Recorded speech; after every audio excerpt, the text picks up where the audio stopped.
ব্যাংকের ক্ষুদ্র আমানতকারীদের জন্য কিছুটা স্বস্তির খবর আসছে আগামী বাজেটে। সরকার ব্যাংক হিসাবে আবগারি শুল্ক মওকুফের সীমা ৩ লাখ থেকে বাড়িয়ে ৫ লাখ টাকা করার চিন্তা করছে। অর্থাৎ বছরে ৫ লাখ টাকা পর্যন্ত জমা থাকলে দিতে হবে না আবগারি শুল্ক। ব্যাংক নির্বাহীরা বলছেন, শুল্কমুক্ত জমার সীমা বাড়ানো হলে লাখো ক্ষুদ্র সঞ্চয়কারী উপকৃত হবে। ব্যাংকে বাড়বে আমানতের পরিমাণ। ভবিষ্যতের কথা ভেবে ব্যাংকে কষ্টার্জিত অর্থ জমা করেন আমানতকারীরা। তবে নির্দিষ্ট সীমার বেশি আমানত থাকলে কেটে নেওয়া হয় আবগারি শুল্ক। ছোট আমানতকারীদের জন্য যা বাড়তি চাপ।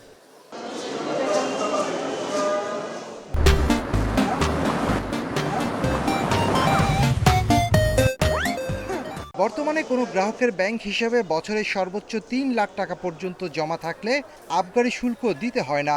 তবে ৩,০০,০০০ টাকা থেকে ৫ লাখ টাকা পর্যন্ত জমা হলে দিতে হয় ১৫০ টাকা।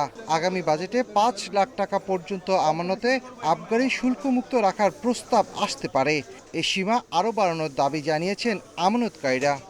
৩-৫ এসবে হবে না, এটা মিনিমাম ১০ বা ১৫ লক্ষ হইলে বেটার হয়। ৫ লাখের উপরে হয় তখন একটা অ্যামাউন্ট কেটে নিবে, সেটা আমাদের জন্য নিঃসন্দেহে একটা কষ্টকর হয়ে যায়। যদি এটাকে ৫ থেকে ১০ লাখ পর্যন্ত সরকার করে দেয়, সেটা আমি মনে করি সবচেয়ে বেটার হয়। সবাই এটাতে আরও উদ্বুদ্ধ হয়ে ব্যাংকে আরও টাকা রাখার জন্য তারা অনুপ্রাণিত হবে। উচ্চ মূল্যস্ফীতির চাপে অনেকেই ব্যাংকে জমানো সঞ্চয় ভেঙে ফেলছেন। ব্যাংকে টাকা জমা রাখার প্রবণতা কমে গেলে অর্থনীতিতে নেতিবাচক প্রভাব পড়ার আশঙ্কা ব্যাংক খাত সংশ্লিষ্টদের। আগামী বাজেটে শুল্কমুক্ত জমার সীমা বাড়ানো হলে লাখো আমানতকারী স্বস্তি পাবে বলেও মনে করেন তারা।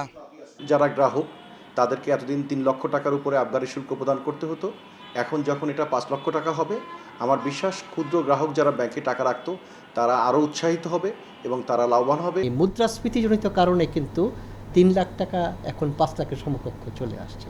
হ্যাঁ, অতএব সেটা যদি বাড়িয়ে ৫ লাখ পর্যন্ত কর ছাড় দেওয়া যায় আবগারি শুল্ক, এক্সাইজ ডিউটি, অবশ্যই এটা শুভ লক্ষণ এবং মানুষ আরও বেশি ক্ষুদ্র আমানতকারীরা ব্যাংকমুখী হবে।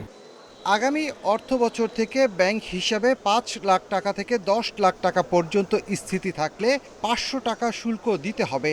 আর জমার পরিমাণ ৫ কোটি টাকা ছাড়ালে শুল্ক হবে ৫০,০০০ টাকা। এর মাঝামাঝি আরও কয়েকটি স্তর থাকছে বাজেট প্রস্তাবনায়। Shafil Alam Sujan, independent news, Dhaka.